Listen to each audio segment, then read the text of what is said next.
Elara Vera's violet eyes flicked to the man across the room, her fingers tightening around the champagne flute.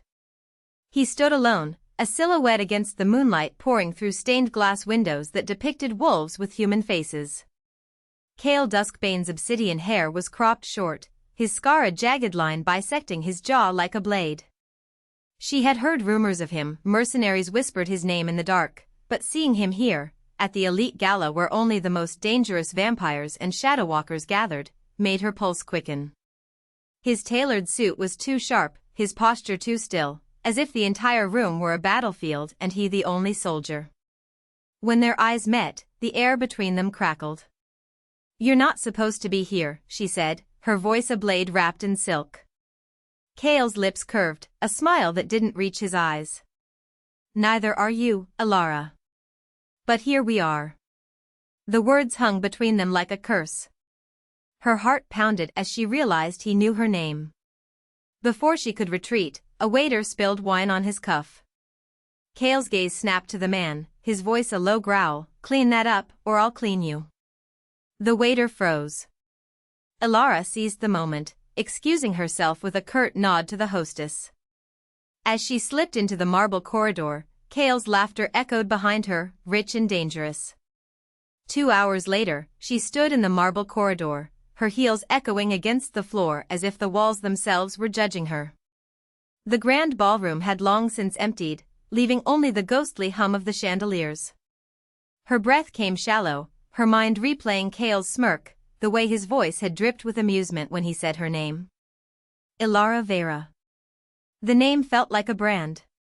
She had spent years hiding in the shadows, avoiding the underworld's gaze, until now. A sudden gust of wind from the open doors sent a shiver down her spine. She turned, expecting to see Kale, but the corridor was empty. Her fingers dug into her clutch, her pulse hammering. Then she heard it, the low, deliberate click of heels on marble. She spun, but there was no one there. Her breath caught. The sound came again, closer this time. "You can't run from me, Elara." The voice was Kale's, but it wasn't. It was something older, something darker. Her knees nearly buckled as the air thickened, the shadows pooling at her feet. She stumbled backward, her back pressing against the cold marble. "Who are you?" she demanded, her voice shaking. The shadows coiled around her, whispering secrets she didn't want to hear. Then, a hand gripped her wrist, firm, unyielding. She looked up into Kale's eyes, now burning with a light that wasn't his own. "You need to leave this place," he said, his voice a warning. But she couldn't move. His grip tightened. Elara.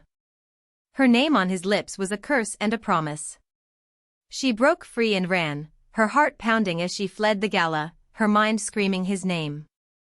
By the time she reached her apartment, the city's neon glow felt like a taunt.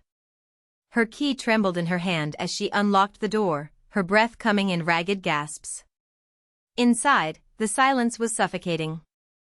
She leaned against the door, her mind replaying Kale's voice, the way his shadow had seemed to stretch across the corridor like a warning. Then, a sound, her name, whispered from the hallway. She froze. The door creaked open. Elara. Kale stood there, his silhouette framed by the dim light of the street lamp.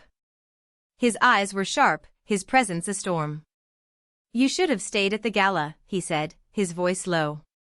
"You don't belong here." Her heart pounded. "And you don't belong in my life," she shot back, though the words felt hollow. He stepped closer, the air between them charged. "You don't get to decide that." His hand brushed against hers, and for a moment, time stood still. Then, the lights flickered. The sound of a car engine growled outside. Her eyes widened. "Your car," she whispered. Kale's expression darkened. "I didn't think you'd come home," he said, his voice a mix of amusement and something deeper, something dangerous. The engine roared again. She looked at him, her mind screaming, but her body frozen. "What are you doing here?" she asked, her voice barely above a whisper. He didn't answer. Instead, he stepped closer, his breath warm against her ear. Ilara, he murmured. I need you to choose. The lights died. The chapter ended with the sound of her heartbeat, the weight of his words, and the engine idling outside her door. Ilara's breath came in shallow gasps as she stared at the door, her silver-white hair catching the faint glow of the bulb like a halo of moonlight. The car outside still idled, its engine a low growl that vibrated through her bones. She could still feel Cale's presence, the way his gaze had lingered on her as if she were a puzzle he meant to solve. Her hands curled into fists, nails digging into her palms.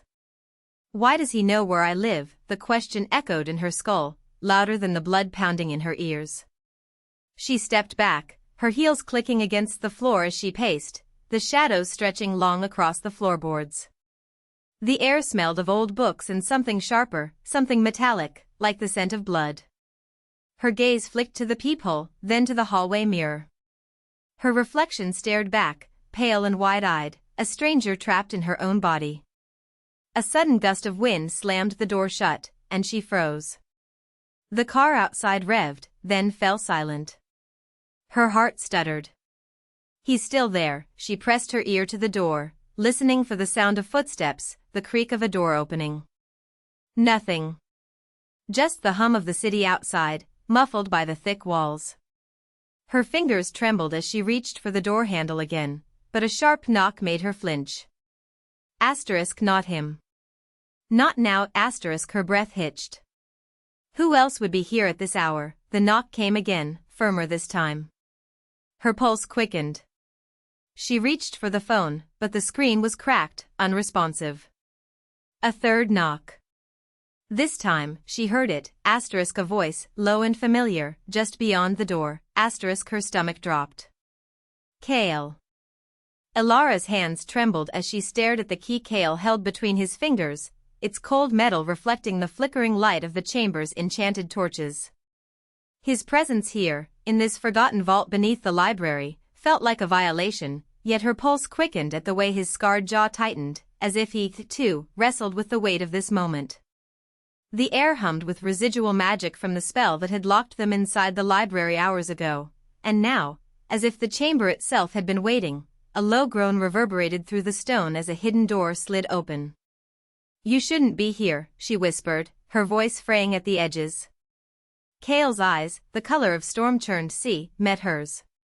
Neither should you, he replied, stepping closer until the heat of his body pressed against the cold stone. Her breath hitched. Was it fear, or something else? Something that made her want to lean into him instead of away. You knew where I lived before we met, she accused, her voice shaking. His jaw clenched, and for a moment, she thought she saw regret flicker across his face. But then he moved, his hand brushing against the key, and the chamber shuddered violently. A gust of wind howled through the vault, and the torches flared. Ilara stumbled back as the ground beneath them quaked, and Cale caught her wrist, his grip firm. We don't have time for this, he said, his voice low, urgent. There are things you don't understand.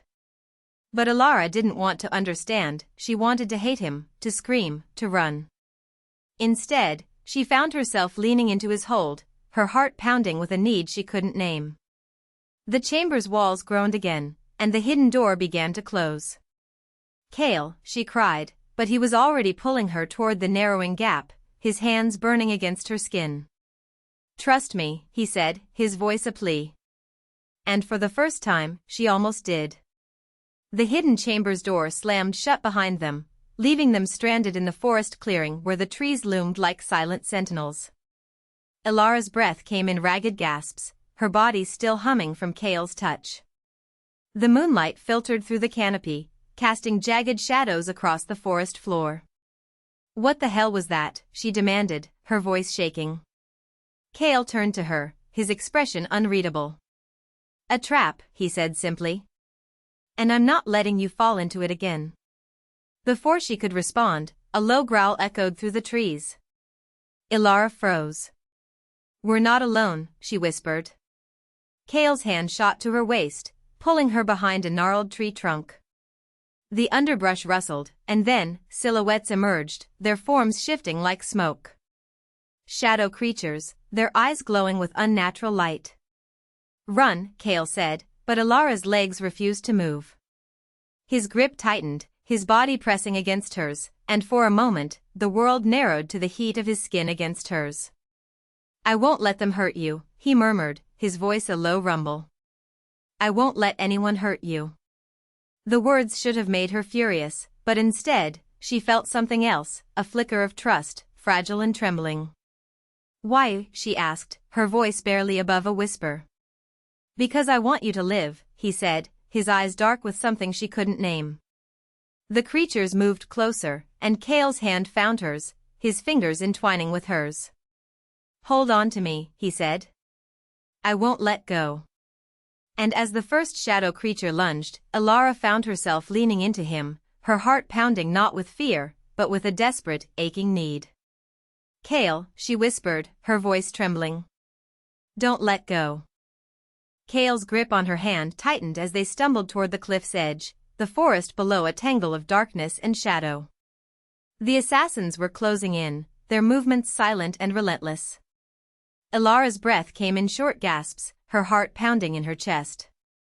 This way, Kale said, his voice steady despite the chaos around them. He pulled her toward the edge, his body pressing against hers as they stood on the precipice. The wind howled, tugging at her silver hair, and for a moment, the world seemed to hold its breath. What are you doing? She asked, her voice trembling. I'm saving you, he said, his eyes locked on hers. But I can't do it alone. His hand moved to her cheek, his touch feather-light, and Alara felt something break inside her, a wall of anger and fear that had held her together for so long. I don't trust you, she whispered. I don't trust anyone. His expression softened, and for the first time, she saw something in his eyes that wasn't just danger or mystery, it was sorrow. Then trust me now, he said, his voice a plea. Because I'm not going to stop.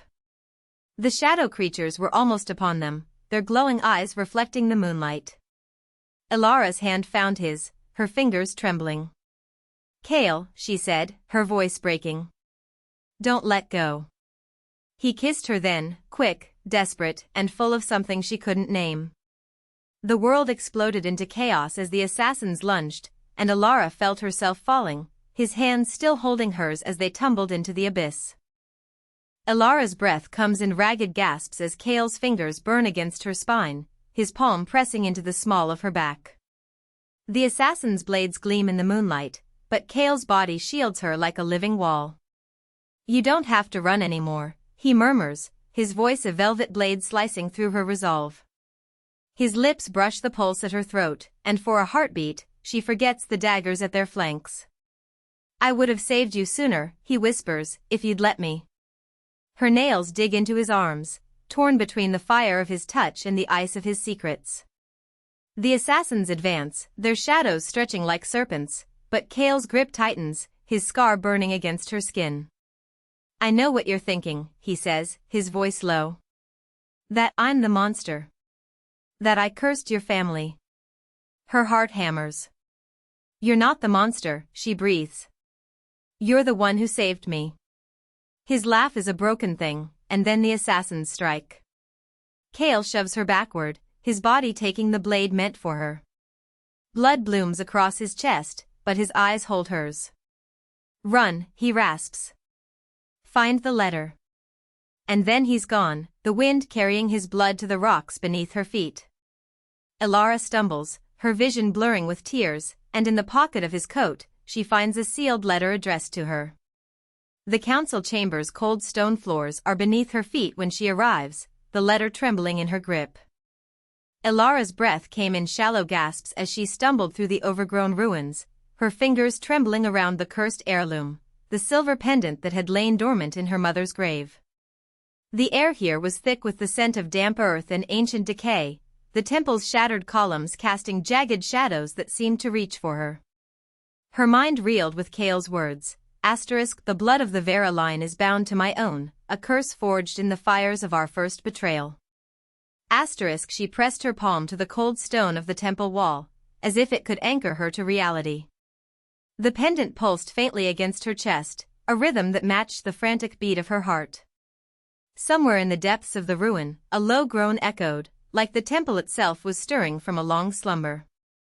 She had come here seeking answers, but the weight of the heirloom in her hand felt like a noose tightening around her throat. A flicker of movement in the periphery, Kale's silhouette emerged from the shadows, his obsidian hair catching the dim light. His eyes, sharp and unyielding, locked onto the pendant.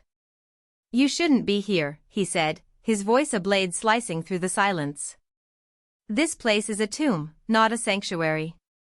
Ilara's jaw tightened. "And you think I don't know that? You think I don't know what you've done?" Her voice wavered, but she forced herself to meet his gaze. The pendant flared suddenly, casting an eerie violet light across the ruins. Kale's expression shifted, something between recognition and dread. "The bloodline awakens," he murmured. "Then let it," she whispered, her resolve hardening. "Let it burn." The moon hung low over the field, its pale light casting silver streaks across the grass as Ilara clutched the heirloom to her chest. The air was thick with the scent of wild jasmine, a memory of Kale's touch lingering on her skin. She had come here to confront him, to demand answers, but now that he stood before her, the words caught in her throat. His presence was a storm she couldn't weather, his obsidian hair glinting under the moonlight, his scar a jagged line of defiance. "Why did you do it?" she asked, her voice trembling. "Why curse my family?" Kale stepped closer, his gaze heavy with something she couldn't name. "I didn't have a choice," he said softly. "The bloodline was never meant to survive. Your mother, she was a threat to everything I built." "A threat?" Ilara's laugh was bitter. "You killed her, Kale. You cursed me to this life." Her fingers tightened around the pendant, its glow intensifying with each heartbeat. Kale reached for her, his hands trembling. "I never wanted this," he whispered. "I wanted to protect you, to keep you safe." "Safe," she spat. "You bound me to a curse, to a fate I never asked for." The pendant flared violently, the air around them crackling with energy. Kale's eyes widened. "The bloodline is awakening," he said, his voice a mixture of awe and fear. "Ilara, listen to me, this isn't just about us. The curse is stronger than either of us." "Then let it burn," she repeated, her voice steady now. "Let it destroy us both." Kale's hands hovered over hers, but he didn't touch her. "You don't understand," he said. "This isn't just about you. It's about the world beyond this field." "Then tell me," she demanded. "Tell me everything." The cave was a labyrinth of stone, its walls etched with ancient runes that pulsed with a faint violet light. Ilara's breath came in ragged gasps as she pressed forward, the heirloom's glow intensifying with each step. Kale followed, his presence a shadow at her back. "This way," she said, her voice unsteady. "The truth is here." The tunnel opened into a vast chamber, the ceiling lost in darkness. At its center stood a massive stone altar, the heirloom's light reflecting off its surface. "This is where it began," Kale said, his voice reverent. "The first binding of our bloodlines." Ilara's hands trembled as she placed the pendant on the altar. The runes flared to life, revealing a vision, a memory of the past. She saw her ancestors, bound in chains, their faces twisted in anguish. Kale's ancestors stood above them, their eyes glowing with the same violet light. "No," she whispered. "This isn't just a curse. It's a prison." Kale's expression darkened. "It's a legacy. A choice." "A choice," she echoed. "You chose to destroy my family. To make me a prisoner of your bloodline." "I chose to protect the world from your mother's power," he said, his voice rising. "She was a monster, Ilara. I had no choice." "You had every choice," she hissed. "You had the power to break the curse, to free us both." The pendant flared violently, the vision shattering into fragments of light.